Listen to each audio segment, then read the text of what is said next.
Time travelers, welcome. And welcome new time travelers. As always, if you're new to this channel and enjoy learning about history, not only from the US, but also from around the world, then don't forget to hit that like button, comment, subscribe, and turn on all notifications. Without further ado, let's get into it.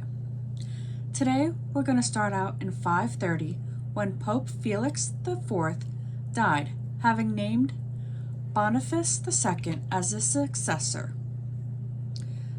1609 brought us Spain's Philip III issuing a royal order for deportation of the Moriscos, also known as the Christians of Moorish ancestry.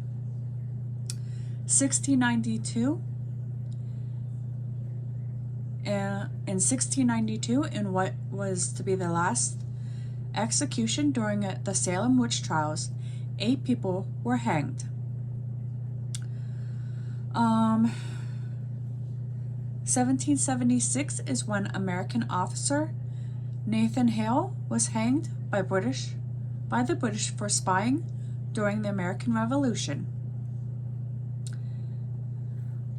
1888 is when the first issue of National Geographic magazine was published, and it became famous for its richly illustrated articles on the various geographic region of the world.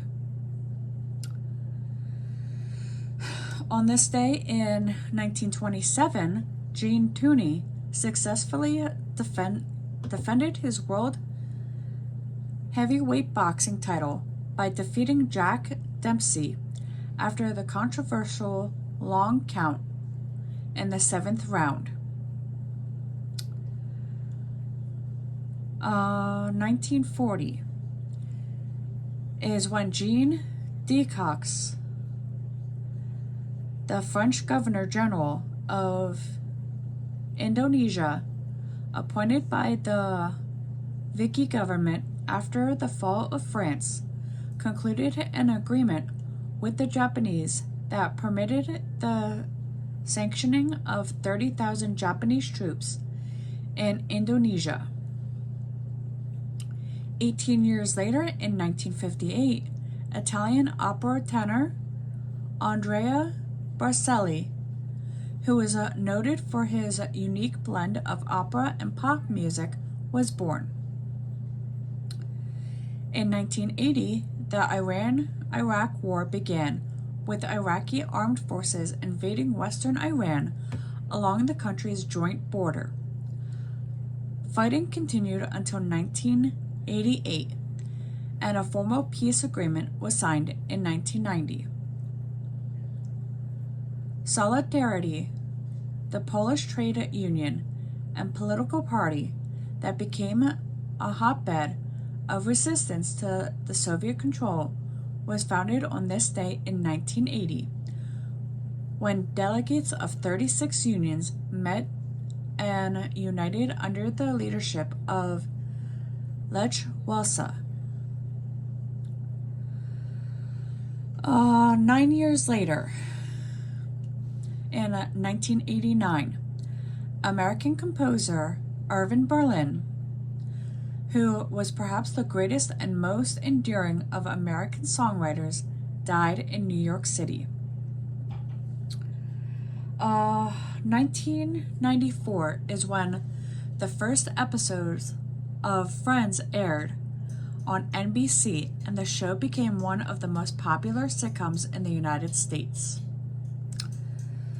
2 years later, in 1996, under a new law that took effect in Australia's Northern Territory on July 1st and was upheld by a 2-to-1 vote of the territory's Supreme Court on July 24th, a terminally ill cancer patient was injected with a lethal dose of Barbatus by his doctor.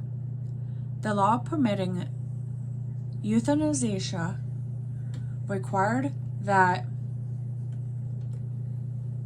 the patient be at least 18 years old and mentally competent.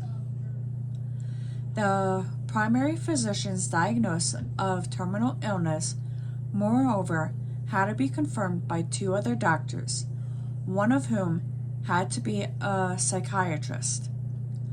The law also required a 9-day waiting period before the patient was put to death.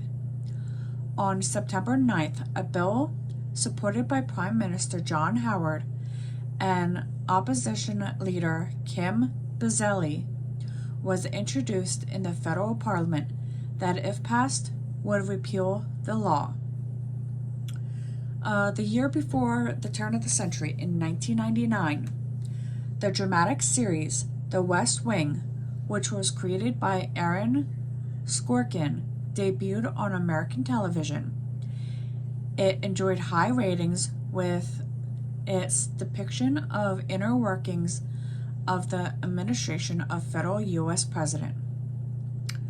2 years after the turn of the century, in 2002, hundreds of thousands of rural protesters converged on London to demonstrate in favor of fox hunting, which 2 years later the House of Commons banned in England and Wales.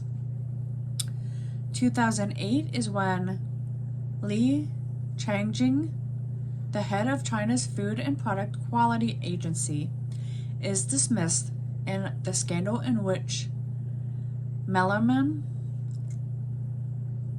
tainted infant formula has made tens of thousands of babies ill throughout China.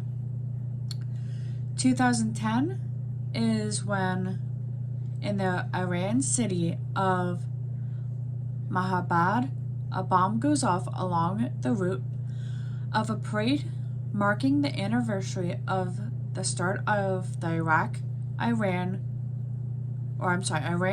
War. At least 10 people are killed.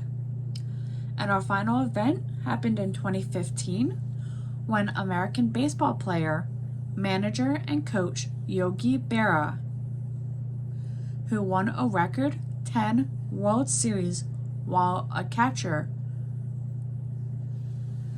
with the New York Yankees and was known for his unintentionally assuming non-squatters, died at the age of 90.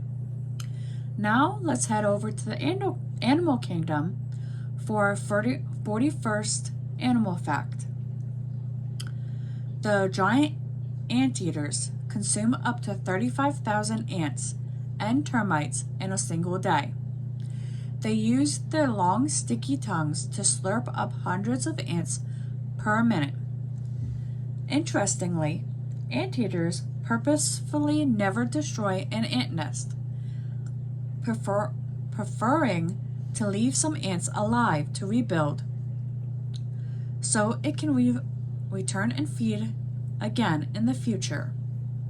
Now let's head over to the science lab for our 41st science fact. And this one's actually pretty interesting.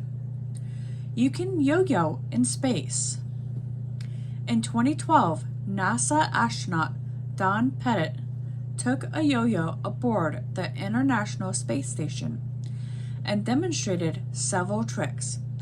It works because a yo-yo mainly relies on laws of conservation of angular momentum to perform tricks, which provided you keep the string taut, applying in a microgravity too. And as always, if you're new to this channel and enjoy learning history, don't forget to hit that like button, comment, and subscribe. I'll see you next time.